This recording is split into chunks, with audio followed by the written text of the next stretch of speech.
بسم اللہ الرحمن الرحیم۔ اللہ کی خاطر جہاد، اس لیے کہ اگر اللہ کی خاطر جہاد نہیں ہوگا تو وہ دہشت گردی ہوگی،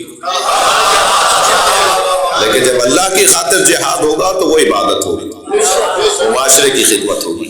یہ پانچویں صفت ہے یجاہدون فی سبیل اللہ، اور چھٹی صفت کیا ہے؟ لا یخافون لومۃ لائم، وہ ملامت کرنے والوں کی ملامت سے خوف زدہ نہیں ہوتے۔ ساری دنیا ان کے مخالف ہو جائے وہ مطمئن کھڑے رہتے ہیں، اس لیے کہ جسے مطمئن کرنا ہے وہ خوش ہے۔ صلوات پڑھیں محمد و آلہ۔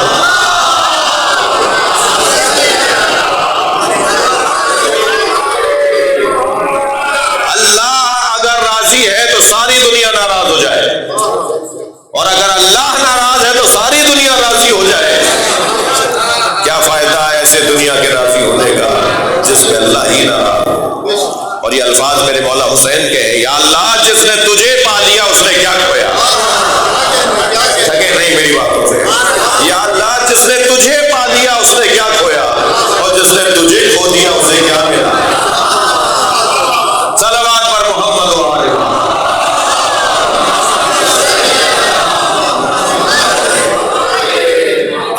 چھ صفات ہیں جو ان لوگوں کو اللہ ان لوگوں میں دیکھنا چاہتا ہے جنہیں اللہ اپنے رسول کی اور اپنے ولی خاص علی کی ولایت دینا چاہتا ہے۔ لہذا اس آیت کے فوراً بعد ارشاد ہوا انما ولیکم اللہ ورسولہ والذین آمنوا الذین یقیمون الصلاۃ ویؤتون الزکاۃ وہم راکعون۔ تمہارا ولی اللہ ہے، تھک تو نہیں رہے؟ تمہارا ولی اللہ ہے، اللہ کا رسول ہے، اور وہ جو ایمان لائے، جس نے زکوٰۃ دی، جس نے نماز قائم کی، جس نے حالت رکوع میں زکوٰۃ دی، وہ تمہارا ولی ہے۔ یعنی اللہ نے اپنے بارے میں ایک جملہ کہا، رسول اللہ کے بارے میں ایک جملہ کہا، اگر علی کے بارے میں 3 جملے کہے۔ اب سمجھ میں آتا ہے جب ہم کلمہ پڑھتے ہیں تو علی کی بات زیادہ کیوں کرتے ہیں؟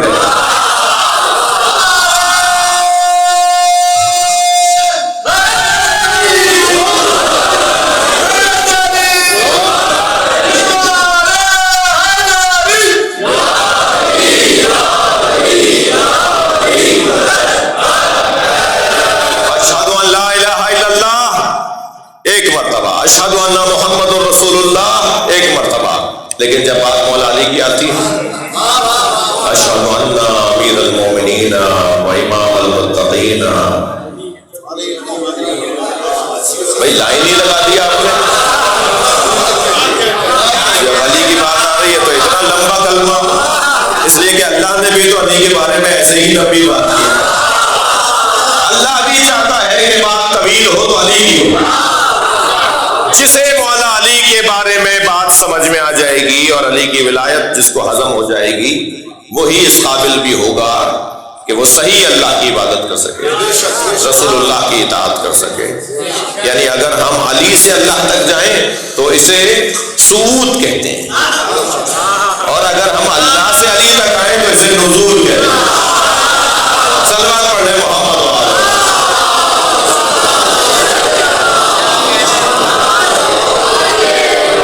اگر میں اور ان بچوں کے لیے کہوں، اگر یہاں سے وہاں جائیں تو پہلے علی، پھر رسول اللہ، پھر اللہ، اور اگر وہاں سے یہاں آئیں تو پہلے اللہ، پھر رسول اللہ اور پھر علی۔ سفر دونوں کرنے کے ہیں، سفر دونوں کرنے کے ہیں۔ یہاں سے وہاں کو معراج کہتے ہیں،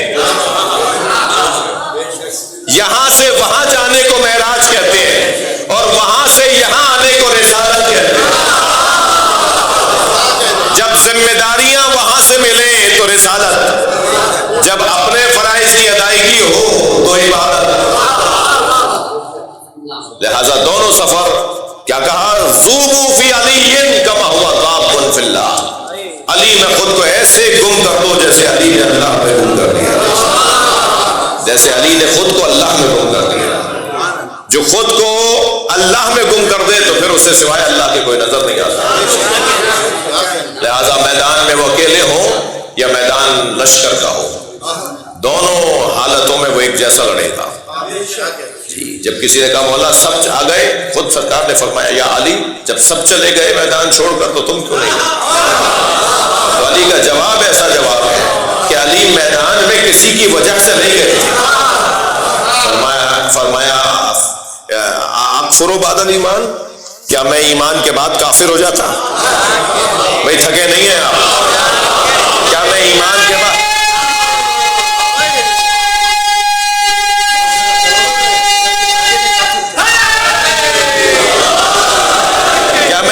کے بعد کافر ہو جاتا؟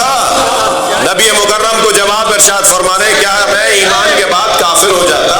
علی نے میدان چھوڑ کے جانے کو کفر سے تعبیر کیا. اللہ اکبر. علی کا مقام ہے بھائی، مجاہد ہو تو ایسا ہو، ایسے مجاہد کا ایسا ہی لہجہ ہوتا ہے. صلوات پڑھیں محمد والے.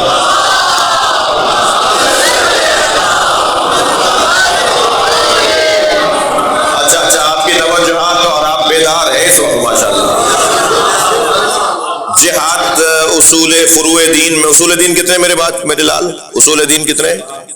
ہاں 5 تمہیں پتا ہے. 5 کون کون سے؟ توحید، عدل، نبوت، امامت، قیامت. چلو تم بتاؤ کہ فروع دین کتنے؟ 10. پہلا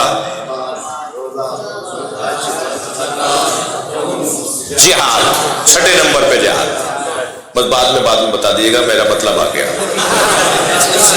یہ پورا ہی تو مدرسہ نہیں لگانا ہے، البتہ کوئی آ کے دیکھے کہ کیسے فر بتا رہے ہیں. ہماری مجلسیں ہمارے مدرسے ہیں. تو جہاد کون سے نمبر پر ہوا؟ جس علی کے نزدیک چھٹی عبادت اس درجے پر ہو کہ علی اسے کفر اور ایمان کی کسوٹی بنا رہا ہے، اس کے نزدیک نماز کتنی اہمیت ہوگی، اس کے نزدیک روزے کی کتنی اہمیت ہوگی. صلوات پڑھنے محمد والے.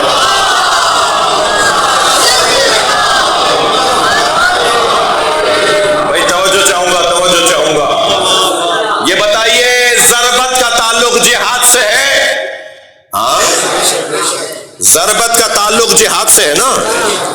ضربت علی یوم الخندق افضل من عبادت الثقلین. نہیں تھکے. جس کے 6 نمبر کی عبادت کی ایک ضربت ثقلین کی عبادت سے افضل ہو، اس کا سجدہ کتنا افضل ہو.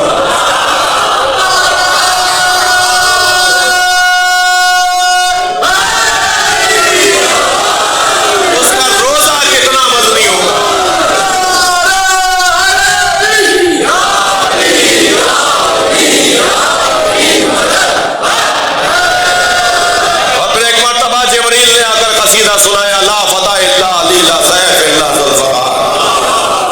اور سرکار نے تو جہاں سے جا کر کہا یا رسول اللہ دیکھ رہے ہیں آپ اپنے علی کو کیسے اکیلے لڑ رہے ہیں. کوئی علی کے ساتھ مت. 13 لوگ رہ گئے تھے بھائی، 13 لوگ رہ گئے تھے میدان احد کے اندر، ان میں ایک علی. اور اس انداز سے ایک علی لڑ رہے ہیں کہ کبھی بلا تشبیہ کبھی برق کی مانند میدان کے اس کونے میں ہوتے ہیں، کبھی برق کی مانند میدان کے اس کونے میں ہوتے ہیں. تو ایک مرتبہ کہا کہ یا علی یا رسول اللہ. جبریل امین علیہ السلام فرما رہے ہیں یا رسول اللہ دیکھ رہے ہیں آپ کا علی کیسے لڑ رہا ہے. تو نبی نے بے ساختہ فرمایا کیف لا انہ منی وانا منہ. کیسے نہ لڑے، میں اس سے ہوں تو مجھ سے.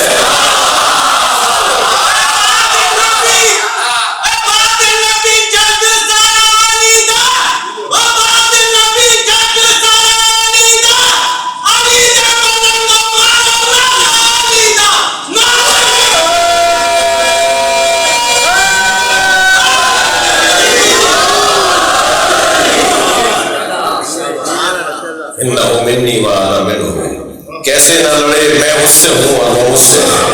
اب یہ منیت کیا کیفیت ہے کہ جبریل نے بے ساختہ فرمایا وانا منکما، اور میں آپ دونوں سے ہوں.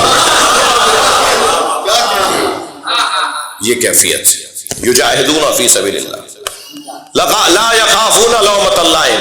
ملامت کرنے والوں کی ملامت سے وہ خوف زدہ نہیں ہوتے. میں ان بچوں جوانوں سے کہہ رہا ہوں، بزرگوں سے دعا چاہیے کہ سچ اور حق اور صحیح بات کرو چاہے لوگ تمہارے مخالف ہو جائیں،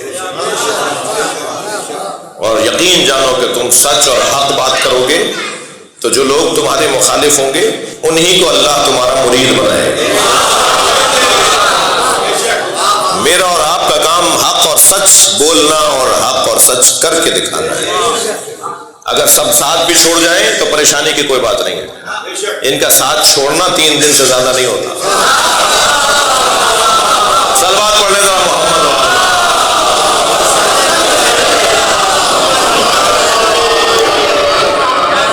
وہی لوگ جو آج آپ کو تنگ کر رہے ہیں وہی لوگ پھر آپ سے آ کر بات کریں گے۔ آپ میں سے بہت سوں کے مشاہدے ہوں گے، تجربے ہوں گے، میرا ابھی تجربہ ہے۔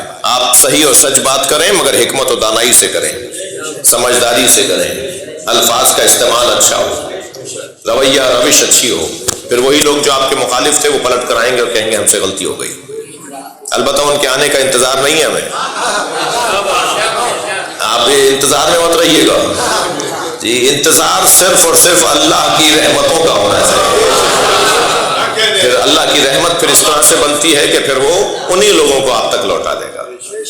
لہذا وہ لوگ جو کل کربلا میں امام حسین کے جانے پر فتوے دے رہے تھے وہ آج منہ چھپاتے بیٹھے، منہ چھپائے بیٹھے۔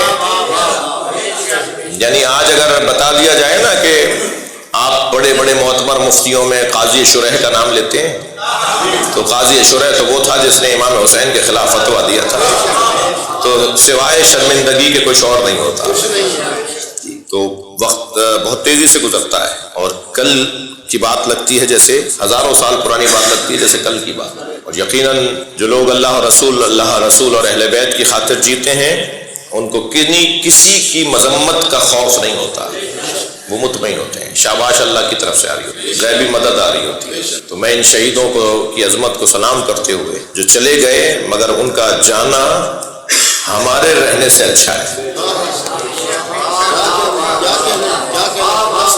ہمارے رہنے سے اس لیے ان کا اچھا ہے کہ وہ ہے سرخرو، ہمیں تو پتہ نہیں کہ آئندہ لمحہ کیسا آنے والا ہے جی، وہ تو سرخرو انہوں نے شہادت کا عنوان پا لیا مگر ہمیں نہیں پتا اپنا کہ آئندہ لمحہ کل کا دن ہمارا کیسا آنے والا ہے۔ تو یہ ہم سے اچھے ہیں، ان کا جانا ہمارے رہنے سے اچھا ہے، اور یہ جن کے نام پر گئے ہیں ان کا ہونا اتنا یقینی ہے۔ بھائی میں ایک جملہ ہدیہ کر رہا ہوں، میں زندہ ہوں اس پر مجھے شک کرنا چاہیے، حسین زندہ ہے اس پہ یقین ہونا چاہیے۔ صلوات پڑھے محمد و آلہ۔